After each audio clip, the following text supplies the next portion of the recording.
Hello students, welcome to all of you. आजच्या लेक्चरमध्ये आपण सागरी विमा म्हणजे काय, मरीन इन्शुरन्सचा अर्थ स्वरूप असेल, त्याचबरोबर सागरी विम्याची व्याप्ती काय आहे, ओके, याचा स्टडी आपल्याला इथं करायचा आहे. तुमचा diploma in insurance risk management paper 1 मध्ये मरीन इन्शुरन्स हा टॉपिक तुम्हाला आहे, तो आपण आज अभ्यासणार आहोत. ओके, सो मरीन इन्शुरन्स म्हणजे सागरी विमा. सागरी विमा हा विमाशास्त्राच्या इतिहासामधील सर्वात जुना असा विमा व्यवसाय आहे. त्याचबरोबर विम्याच्या सर्व प्रकारामध्ये सागरी विम्याला सर्वात जुना प्रकार असं म्हटलं जातं. लक्षात घ्या, विम्याच्या सर्वात जुन्या प्रकारामधला एक जुना प्रकार म्हणजे सागरी विमा होय. आणि विमाशास्त्राच्या इतिहासामधील सागरी विमा हा सर्वात प्राचीन असणारा विमा व्यवसाय आहे. सागरी विम्याचा प्रारंभ हा 12व्या शतकाच्या शेवटी झालेला आपल्याला दिसतो. बघा, सागरी विम्याचा प्रारंभ हा कधी झालाय? 12व्या शतकाच्या शेवटी सागरी विम्याचा प्रारंभ हा झालेला आहे.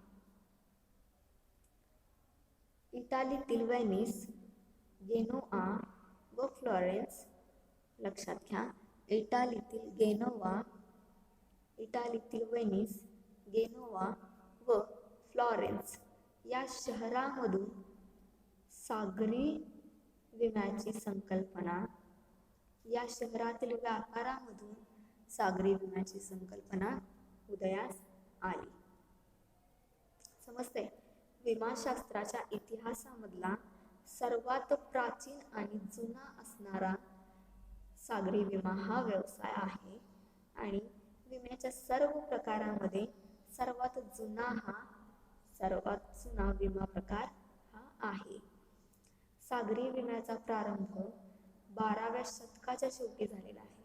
बघा, सागरी विम्याची सुरुवात कधी झाली? 12व्या शतकाच्या शेवटी सागरी विम्याची सुरुवात झालेली आहे.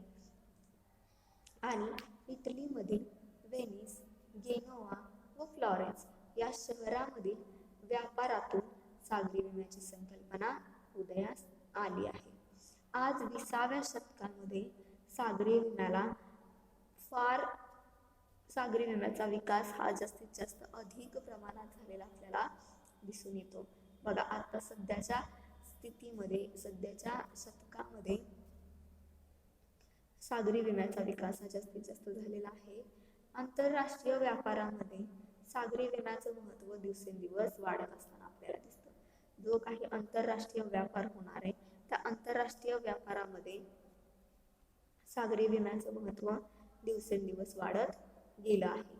ओके, तर भारतामध्ये 19व्या शतकात, बघा, भारत देशामध्ये 19व्या शतकामध्ये सागरी विम्याचा विकास झालेला आपल्याला इथं दिसून येतो.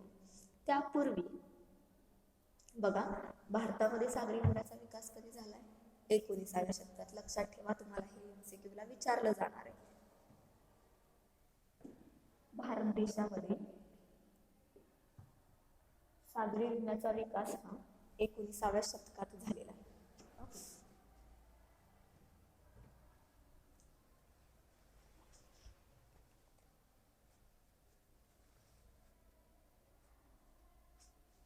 भारत देशामध्ये सागरी विम्याचा विकास 19व्या शतकात झालेला आहे.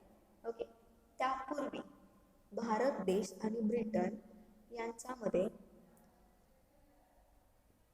या दोन्ही देशाच्या व्यापारामध्ये सागरी करार झालेले आपल्याला दिसून येतात. बघा, भारत देशात कधी झाली सुरुवात? 19व्या शतकात.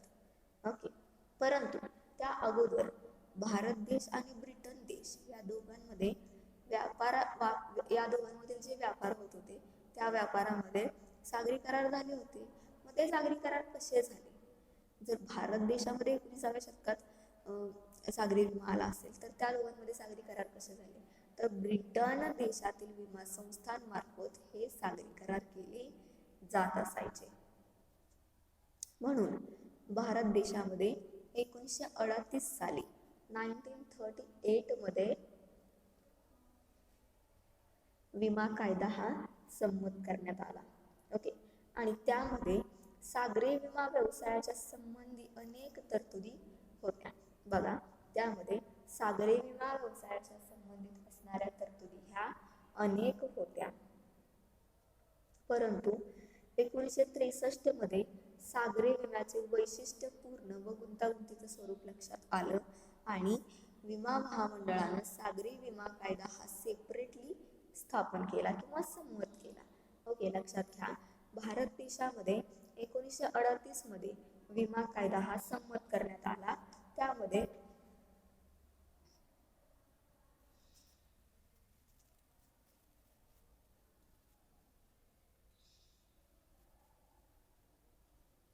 भारत देशामध्ये 1938 मध्ये विमा कायदा हा संमत करण्यात आला, लक्षात घ्या. आणि त्यामध्ये सागरी विमा व्यवसायाच्या तरतुदी सुद्धा करण्यात आल्या. परंतु 1963 मध्ये परत सागरी विमा हा सेपरेट कायदा करण्यात आला. मग सागरी विमा कायदा हा सेपरेट का करण्यात आला?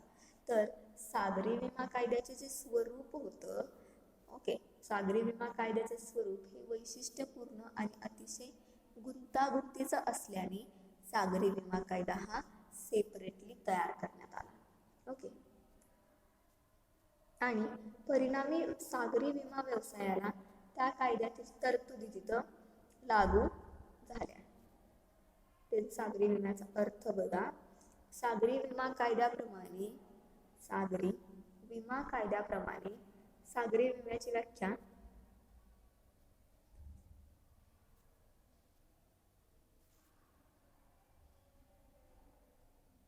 सागरी विम्याची व्याख्या आपल्याला पुढील प्रमाणे करता येईल.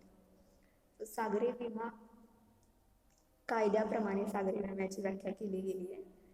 त्यामध्ये सागरी विमा म्हणजे असा करार की ज्याद्वारे विमेदाराचे सागरी विमा म्हणजे असा करार की ज्याद्वारे विमेदाराचे सागरी नुकसान म्हणजे सागरी प्रवासाशी संबंधित असणारे नुकसान करारात ठरवलेल्या पद्धतीने व मर्यादेपर्यंत भरून देण्याचे विमा कंपनी मान्य करते.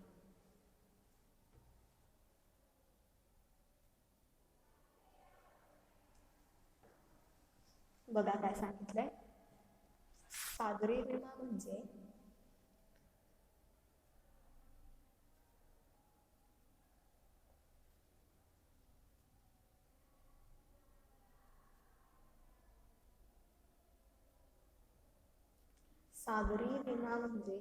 असा करार की ज्याद्वारे विमेदाराचे सागरी नुकसान म्हणजे सागरी प्रवासाशी संबंधित असणारे जे काही नुकसान असेल ते करारात ठरवलेल्या पद्धतीप्रमाणे मर्यादेपर्यंत भरून देण्याचे विमा कंपनी मान्य करत असते. Marine insurance is a contract whereby the insurer undertakes to indemnity the assured in manner and to the extent thereby agreed against marine losses, that is to say the losses incidental to marine adventure by Marine Insurance Act. काय सांगितले? सागरी विमा म्हणजे असा करार की ज्याद्वारे बघा विमेदाराचे सागरी नुकसान म्हणजेच सागरी प्रवासाशी संबंधित असणारे नुकसान या करारामध्ये ठरवलेल्या पद्धतीने व मर्यादेपर्यंत भरून देण्याचे विमा कंपनी मान्य करत असते.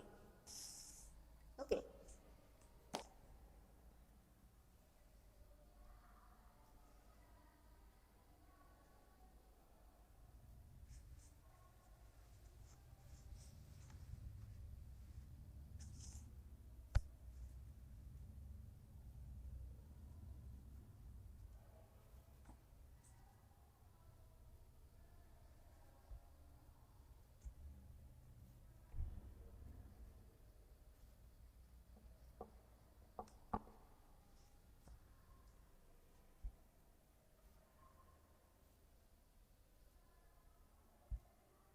त्यानंतर आपण बघूया सागरी विम्याची व्याप्ती.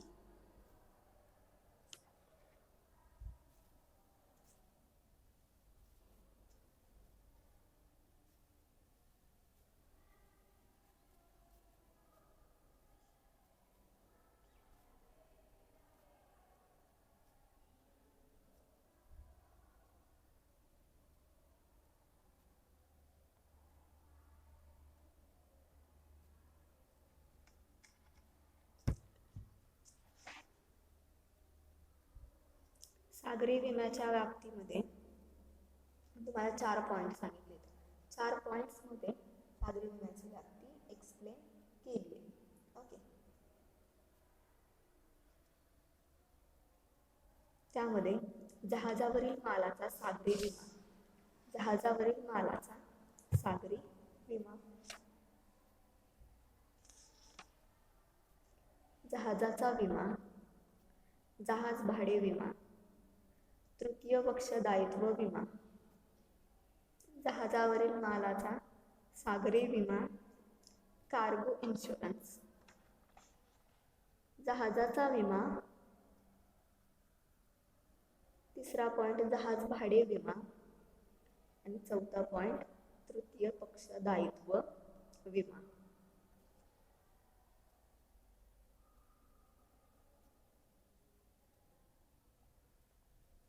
यामध्ये बघा, जहाजावरील मालाचा सागरी विमा, कार्गो इन्शुरन्स. आधुनिक वाणिज्यामध्ये, आधुनिक बिझनेसमध्ये, व्यवसायामध्ये आयात निर्यात व्यापार फार मोठ्या प्रमाणात चालतो. तर आयात निर्यात व्यापार फार मोठ्या प्रमाणात चालत असतो. आंतरराष्ट्रीय पातळीवरील हा आयात निर्यात व्यापार बघा, आंतरराष्ट्रीय पातळीवरील हा आयात निर्यात असणारा व्यापार प्रामुख्याने सागरी मार्गाने होतो. प्रामुख्याने सागरी मार्गाने होत असतो. या सागरी वाहतुकीसाठी जहाजाचा अथवा बघा, या सागरी वाहतुकीसाठी जहाजाचा अथवा बोटींचा वापर केला जातो. आधुनिक वाणिज्यामध्ये, आधुनिक व्यवसायामध्ये, कॉमर्समध्ये आयात निर्यात मोठ्या प्रमाणात चालते. ओके, मोठ्या प्रमाणात माल निर्यात केला जातो, मोठ्या प्रमाणात माल आयात केला जातो.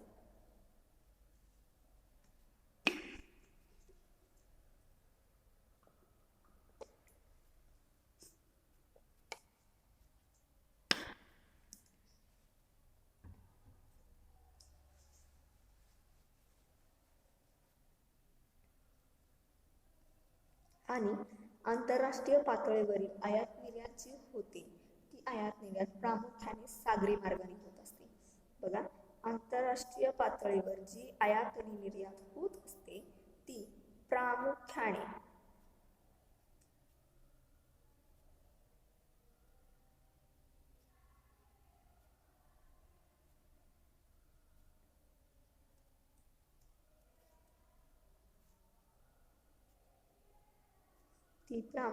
कशी होत असते? सागरी मार्गाने होत असते.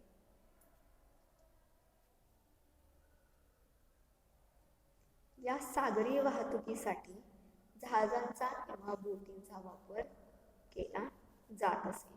या सागरी वाहतुकीसाठी जहाजांचा किंवा बोटींचा वापर केला जात असे.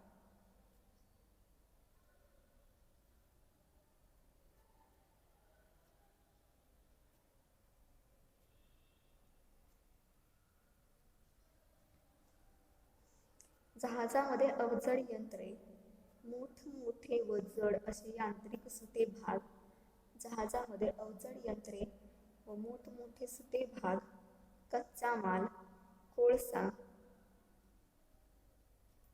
पेट्रोल, रसायने, खते, अन्नधान्य, साखर, कापड, कागद इत्यादी भिन्न भिन्न विविध प्रकारच्या मालाची वाहतूक केली जात असते. आता बघा, तुम्हाला सांगता आलं पाहिजे की जहाजामधून कोणत्या कोणत्या मालाची वाहतूक, कोणत्या कोणत्या प्रकारच्या वेगवेगळ्या मालाची वाहतूक जहाजामधून केली जात असते. ओके, मग त्यामध्ये काही माल नेला जातो, काही माल आणला जात असतो, काही मालाची निर्यात होते, काही मालाची आयात होत असते. मग कोणता कोणता माल असेल तो, तर आपल्याला ते माहिती असणं गरजेचं आहे, आवश्यक आहे. मग काय सांगितलं यामध्ये जहाजामधून अवजड असणारी यंत्रे, ओके, अवजड यंत्राची वाहतूक केली जात असते. मोठमोठे जड यांत्रिक सुटे भाग जे असतील मशिनरीचे ते मोठ्या प्रमाणात नेले आणले जात असतात. म्हणजे त्याची निर्यात आयात मोठ्या प्रमाणावर केली जात असते. ओके, देन कच्चा माल असेल, मोठ्या प्रमाणावर कच्च्या मालाची निर्यात आयात जहाजामधून केली जाते. त्यानंतर कोळसा असेल, जास्तीत जास्त प्रमाणात कोळसा, पेट्रोल असेल, पेट्रोल जास्तीत जास्त प्रमाणात आयात निर्यात केलं जातं. त्यानंतर साखर आयात निर्यात केली जाते. अन्नधान्याच्या वस्तू काही असतील त्या वस्तू सुद्धा आयात निर्यात केल्या जात असतात. त्यानंतर खते असतील, मोठ्या प्रमाणात खते हे आयात निर्यात केली जातात. त्यानंतर कापड, कापड हे मोठ्या प्रमाणात आयात निर्यात केलं जातं. कागद सुद्धा मोठ्या प्रमाणात आयात निर्यात केला जातो. ओके, इत्यादी प्रकारच्या वेगवेगळ्या वस्तू आहेत, ज्या वस्तू किंवा माल असेल त्या मालाची वाहतूक जहाजामधून आंतरराष्ट्रीय व्यापारामध्ये आयात निर्यात ही केली जात असते. एका देशामधून दुसऱ्या देशाकडे पाठवलं जात असतं किंवा दुसऱ्या देशाकडून आपल्या देशाकडे घेतलं जात असतं. ओके, मागवली जात असते वस्तू. अशा पद्धतीच्या वेगवेगळ्या वस्तू आहेत की ज्याची आयात निर्यात ही सागरी मार्गाने केली जाते. कोणत्या कोणत्या वस्तू मी आता पण तुम्हाला सांगितल्या, 2 वेळा सांगितल्या. त्यामध्ये जहाजामध्ये अवजड यंत्रे असतील, मोठमोठे जड असे यांत्रिक सुटे भाग असतील, कच्चा माल असेल, कोळसा असेल, पेट्रोल, रसायने असतील, खते, अन्नधान्य, साखर, कापड, कागद इत्यादी प्रकारच्या वेगवेगळ्या वस्तू असतील किंवा माल असेल. ओके, एका देशाकडून दुसऱ्या देशाकडे ही आयात निर्यात होत असते. एका देशाकडून दुसऱ्या देशाकडे ही आयात निर्यात केली जात असते. आणि सागरी प्रवासाचे अंतर, प्रवासातील विभिन्न धोके व जहाजावरील मालाचा मोठ्या नुकसानीची शक्यता विचारात घेता, बघा काय सांगितलंय, एका देशाकडून दुसऱ्या देशात याची आयात निर्यात होत असते. सागरी प्रवासामध्ये जे अंतर असेल, ओके, जास्तीचं अंतर असेल तर नुकसान होऊ शकतं. सागरी प्रवासामध्ये असणारं अंतर, प्रवासातील वेगवेगळे धोके असतील, जहाजावरील मालाच्या मोठ्या नुकसानीची शक्यता विचारात घेता जहाजावरील मालाचा सागरी विमा उतरवणं आवश्यक असतं. बघा,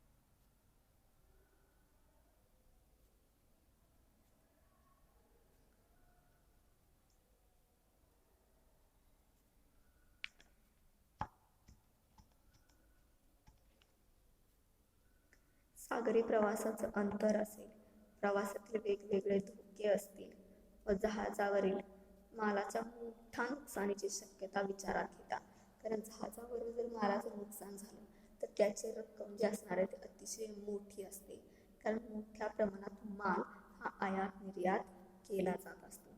त्यामुळे जर नुकसान झालं तर जास्तीत जास्त होणार असतं. त्याच नुकसानीची शक्यता विचारात घेऊन जहाजावरील मालाचा सागरी विमा उतरवणं आवश्यक असतं आणि गरजेचंही असतं. ओके,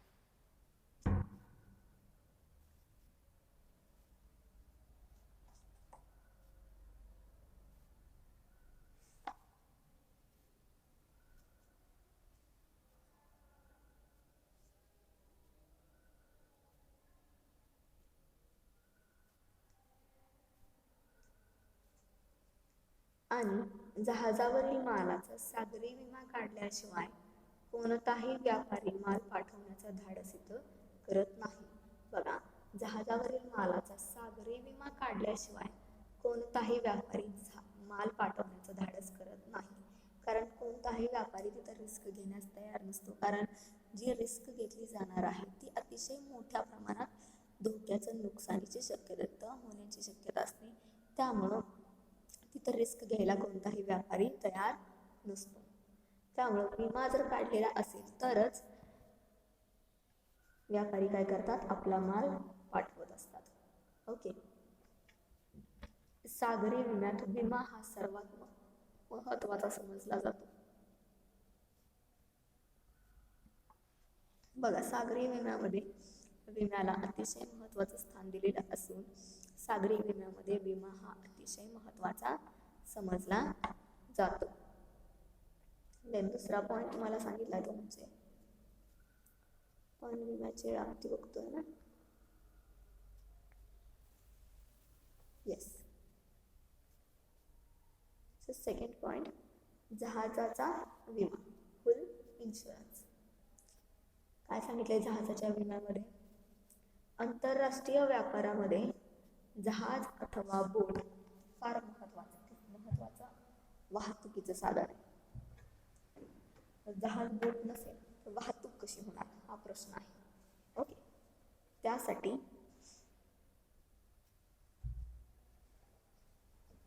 काय सांगितलंय, आंतरराष्ट्रीय वाहतुकीमध्ये जहाज अथवा बोट फार महत्वाचं साधन आहे. आंतरराष्ट्रीय व्यापारात जहाजाला, बोटीला फार महत्वाचं साधन म्हटलं गेले. पण या साधनामध्ये प्रचंड भांडवल गुंतवणूक करावी लागते. बघा, आंतरराष्ट्रीय वाहतूक करायची म्हणजे जहाज किंवा बोट तरी पाहिजे. जहाज आणि बोट जर परचेस करायचे असेल, खरेदी करायची असेल तर त्यामध्ये जास्तीत जास्त रकमेचं भांडवल गुंतवणूक करावी लागते आणि भांडवल गुंतवून तिथं राहतं. तर लहान जहाज जर खरेदी करायचे असेल तर लहान जहाजाची, बोटीची किंमत ही लाखामध्ये असते. ओके. आणि जर मोठी जहाज किंवा मोठी बोट जर खरेदी करायची असेल तर मोठ्या जहाजाची, मोठ्या बोटीची किंमत जी असते ती कोट्याच्या रुपयामध्ये असते, कोटी रुपयामध्ये असते. त्यामुळे सागरी प्रवासात या जहाजाचा, या बोटींचा विमा उतरवणं अतिशय आवश्यक असतं. जर आपण कोटीनं रक्कम देऊन जर बोट किंवा जहाज खरेदी करत असू आणि जर त्याचं नुकसान झालं तर ते नुकसान आपण पेलू शकत नाही. ओके. त्यासाठी त्या वस्तूचं संरक्षण घेणं अतिशय महत्त्वाचं आहे. त्यासाठी त्या बोटीचा, त्या जहाजाचा विमा उतरवणं आवश्यक आहे.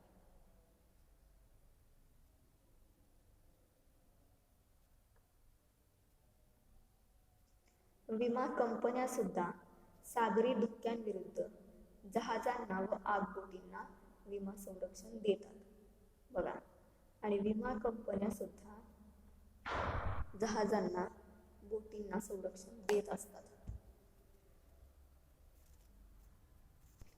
ओके. काय सांगितलं या पॉइंट मध्ये तुम्हाला?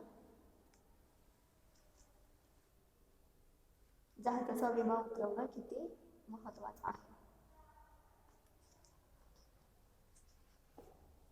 आंतरराष्ट्रीय व्यापारामध्ये जहाज अथवा बोट हे फार महत्वाचं वाहतुकीचं साधन असून लहान जहाज किंवा बोट जरी परचेस करायचे म्हटलं, खरेदी करायचे म्हटलं तर लाखांनी रुपये, आपल्याला लाखांनी पैसे इथं मोजावे लागत असतात, रक्कम मोजावी लागत असते.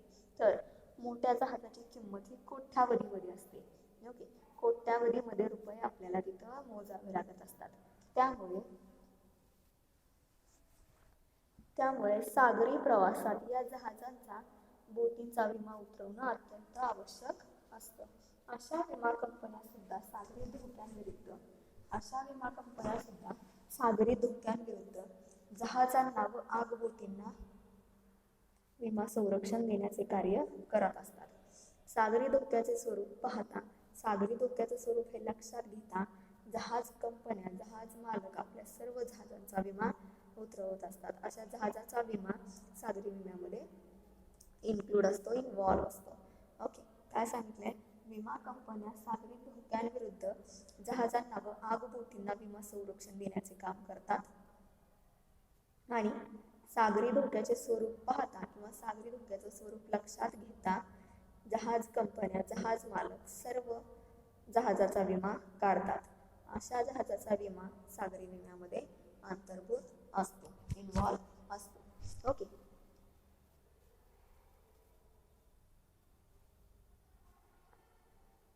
तिसरा पॉइंट तुम्हाला सांगितला आहे व्याप्तीमध्ये, जहाज भाडे विमा. जहाज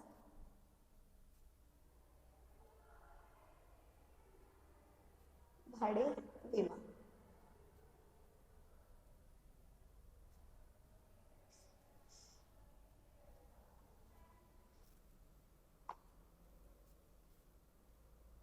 ओके. काय सांगितलंय? कितवा पॉइंट चाललेला आपला? तिसरा, जहाजाचे भाडे विमा. यामध्ये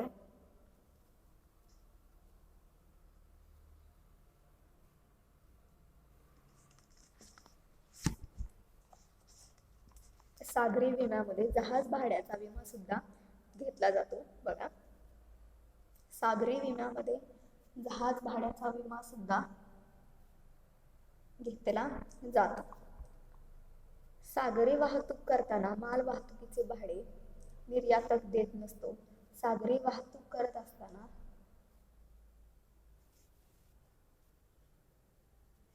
माल वाहतुकीचे भाडे निर्यातक देत नसतो. मालक आयात करणाऱ्या दलालाकडून किंवा आयातकर्त्याकडून जहाज भाडे वसूल करण्यात येत असते. म्हणजेच दुसऱ्या देशात जी व्यक्ती जहाजावरील माल सोडून स्वतःच्या ताब्यात घेणार असते त्या व्यक्तीला जहाजाच्या भाड्याचा विमा उतरवावा लागतो आणि जहाजाचं भाडं जे असेल ते त्या व्यक्तीकडून वसूल केलं जातं. लक्षात घ्या, जी व्यक्ती दुसऱ्या देशामध्ये माल जहाजावरील उतरवून तो माल ताब्यात घेत असते त्या व्यक्तीकडून जहाजाचं भाडं हे वसूल केलं जात असतं. परंतु काही वेळेला जहाजावरील माल आयातक देशापर्यंत पोहोचत नाही. परंतु काही वेळेला जहाजांवरील माल हा आयातक देशापर्यंत पोहोचत नाही. जहाजाला अपघात झाला, खडकावर आपटून जर जहाज फुटलं किंवा जहाजाची टक्कर झाली इत्यादी धोक्यामुळे जहाज त्या देशापर्यंत जाऊ शकत नाही. तर काही प्रसंगी जहाजावरील माल बाद होणे अथवा माल लुटला जाणे, समुद्रात माल फेकणे, भाग पडणे इत्यादी कारणामुळे आयातकरापर्यंत माल पोहोचत नाही. बघा, माल हा त्या देशापर्यंत का पोहोचत नाही? जर एखादा माल आपण इकडून पाठवलाय आणि तो जर त्या देशापर्यंत पोहोचला नाही तर त्याची कारणं काय असू शकतात? तर जर काही वेळेला जहाजामध्ये अपघात झाला किंवा दोन जहाजाची टक्कर झाली, दोन जहाजाची टक्कर होऊन मालाचं नुकसान झालं. ओके, दोन जहाजाची टक्कर होऊन मालाचं नुकसान झालं किंवा जहाजामधील माल हा पाण्यात पडला. ओके, जहाजामधील माल हा पाण्यात पडला किंवा जहाज हे खडकावरती आपटून जहाजाला काही नुकसान झालं. लक्षात घ्या, जहाज हे खडकावरती आपटून जहाजाला काही नुकसान झालं किंवा जहाज फुटलं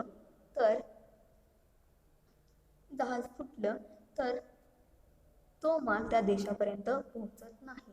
तर काही प्रसंगी जहाजावरील माल लुटला जातो. जहाजावरील माल हा लुटला जातो, जहाजावरील मालाची चोरी केली जाते. त्या ठिकाणी सुद्धा त्यावेळेला तो माल त्या देशापर्यंत पोहोचत नाही.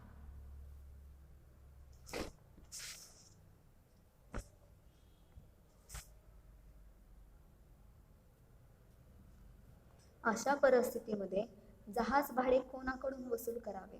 अशा परिस्थितीमध्ये जहाजाचं भाडे जे आहे ते कोणाकडून वसूल करायचं हा सर्वात मोठा प्रश्न त्या जहाज मालकाच्या समोर येत असतो. म्हणून जहाज भाडे रक्कम फार मोठी असते. बघा, जहाजाचं काही नुकसान झालं किंवा मालाचं काही नुकसान झालं तर जी काही रक्कम नुकसान होणार आहे आपलं, ती रक्कम ही कशी असते? मोठी असते. ओके, म्हणजेच जे काही नुकसान झालेलं आहे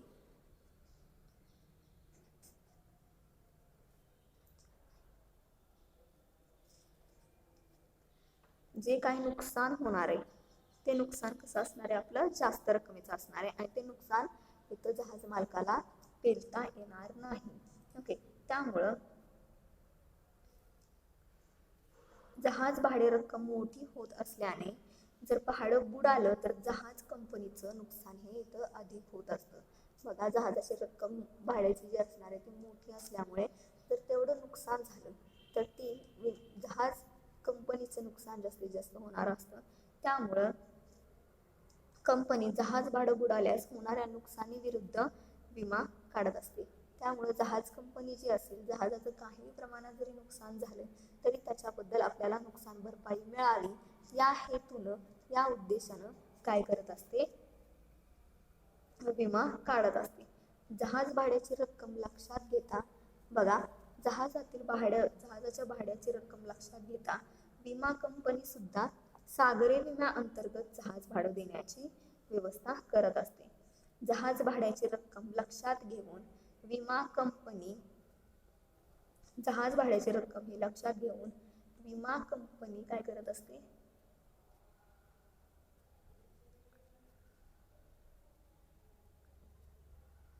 सागरी विम्याअंतर्गत जहाज भाडे देण्याची व्यवस्था इथं केली जात असते. ओके, या पद्धतीने तिसरा पॉईंट तुम्हाला सांगितला आहे सागरी विम्याच्या व्याप्तीमध्ये जहाज भाडे विमा. चौथा पॉईंट सांगितलाय तो म्हणजे तृतीय पक्ष दायित्व विमा. काय सांगितलंय, तृतीय पक्ष दायित्व विमा.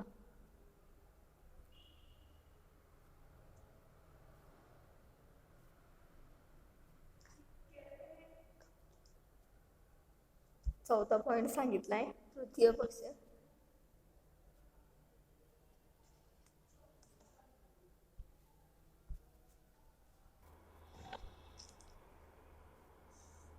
ओके. सो थर्ड पॉईंट बघा, आपल्याला काय सांगितलं आहे, तृतीय पक्ष दायित्व विमा. तृतीय पक्ष दायित्व विमा यामध्ये सागरी वाहतुकीमध्ये एका जहाजाकडून दुसऱ्या जहाजाचं नुकसान होण्याची शक्यता जास्तीत जास्त असते. बघा, ज्या वेळेला सागरी मार्गाद्वारे वाहतूक केली जाते मोठ्या प्रमाणात सागरी मार्गाद्वारे ज्या वेळेला वाहतूक केली जाते, सागरातून वाहतूक केली जाते, त्यावेळेला जास्तीत जास्त नुकसान होण्याची शक्यता तिथं असते. कारण की सागराच्या तळाशी ज्या घटना घडतात त्याचा अंदाज आपण लावू शकत नाही. जर जहाज सागरामधून जात असताना अचानक जर जहाज खडकावरती आपटून त्याचं नुकसान होऊ शकतं. त्याचबरोबर जहाजामध्ये टक्कर होऊन जहाजाचं नुकसान तिथं होऊ शकतं. ओके, जहाजामध्ये टक्कर होऊन जहाजाचं नुकसान होऊ शकतं. त्याचबरोबर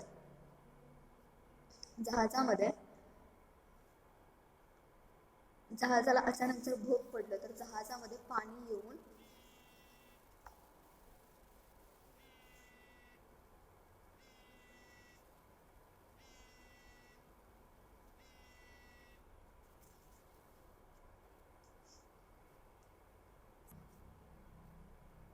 बघा, काय सांगितलंय, जहाजामध्ये टक्कर होऊ शकते, जहाज खडकावरती आपटून त्याचं नुकसान होऊ शकतं,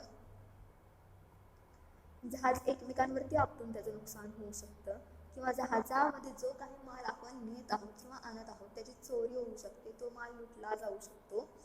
ओके, जहाजाला अपघात होऊ शकतो, जहाजाला भोग पडून त्यामध्ये पाणी जाऊन मालाचं नुकसान होऊ शकतं. सो सागरी वाहतुकीमध्ये एका जहाजातून दुसऱ्या जहाजाकडे माल नेण्याचं नुकसान हे जास्त होण्याची शक्यता इथं असते. अशा परिस्थितीमध्ये दुसऱ्या जहाजाचं झालेलं नुकसान भरून द्यावं लागत असतं. बघा, अशी जी परिस्थिती आहे या परिस्थितीमध्ये दुसऱ्या जहाजाचं जे काही नुकसान झालेलं आहे ते आपल्याला भरून द्यावं लागणार असतं.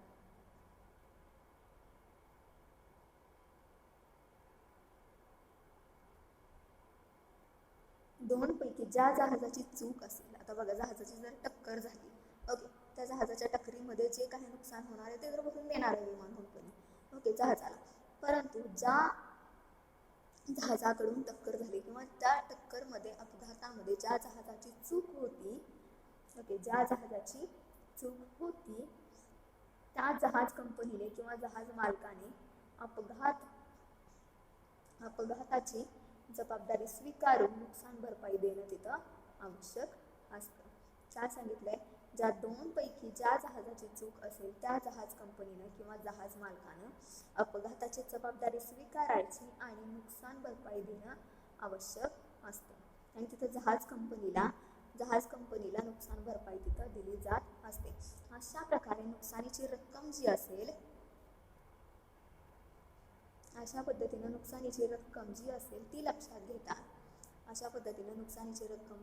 घेता विमा कंपनी त्यासाठी तृतीय पक्ष दायित्व विमा देत असते. आणि सागरी वाहतुकीमधूनच हा धोका निर्माण होत असल्याने हा तृतीय पक्ष दायित्व विमा सागरी विम्यामध्ये अंतर्भूत केला आहे.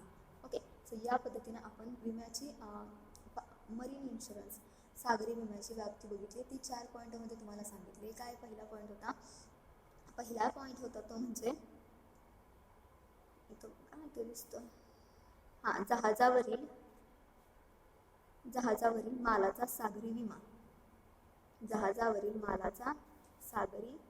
विमा. देन सेकंड पॉइंट इज जहाजाचा विमा. थर्ड पॉइंट इज जहाजाचे भाडे विमा. अँड फोर्थ इज तृतीय पक्षाचा विमा. सो या पद्धतीनं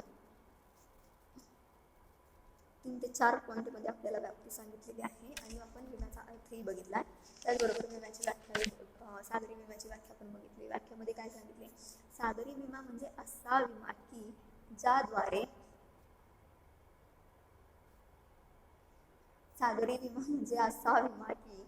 ज्या विम्याद्वारे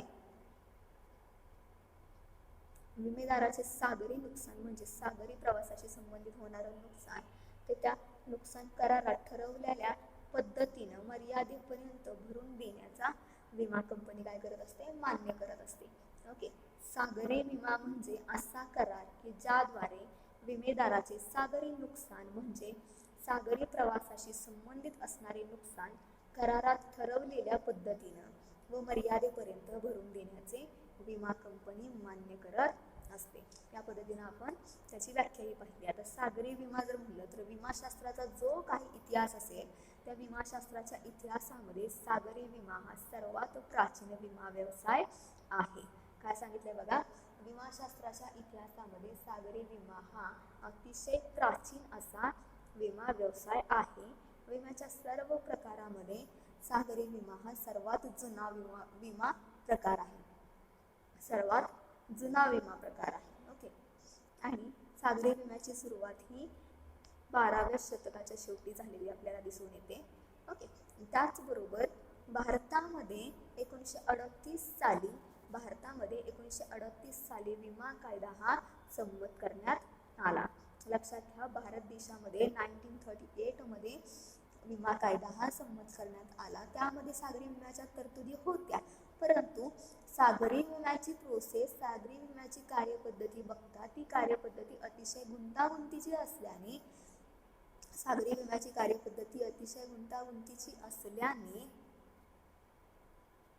सागरी विमा कायदा हा सेपरेटली संमत करण्यात आला. ओके, सागरी विमा कायदा सेपरेटली संमत करण्यात आला तो म्हणजे 1963 साली सागरी विमा कायदा संमत करण्यात आला. ओके,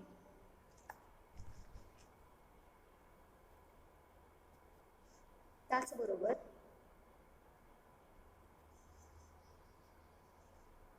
भारतामध्ये 19व्या शतकात सागरी विम्याचा विकास झाला.